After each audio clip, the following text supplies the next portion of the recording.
अस्सलामुअलैकुम। सुबह मुझे कॉल आती है कि भाई हमारा फ्रिज नीचे कूलिंग नहीं कर रहा, ऊपर फुल बर्फ़ जमा रहा, नीचे कूलिंग नहीं आ रही। तो इसका मेन मसला ये होता है कि आपका फ्रिज चौंक है। चौंक से मुराद ये होता है कि कंडेंसर में आपका कचरा है, फ़िल्टर ब्लॉक हो चुका है। फ़िल्टर इसका नया लगाएंगे, गैस दोबारा चार्ज होगी, ज़ाहिरी बात है। टांकी जो खोलेंगे तो ज़ाहिरी बात है कि गैस दोबारा चार्ज होगी।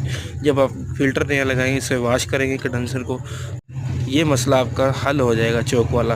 तो बेहतरीन नीचे कूलिंग करेगा। बाकी वीडियो आपको अगले व्लॉग में दिखाऊंगा जो फ्रिज सही चल रहा है। बाकी आप देख सकते हैं नीचे बिल्कुल भी कूलिंग नहीं है, ठीक है, पसीना तक नहीं है, ठीक है। बाकी मिलते हैं अगले व्लॉग में। सब्सक्राइब करना ना भूलिएगा। थैंक यू, अल्लाह हाफिज़।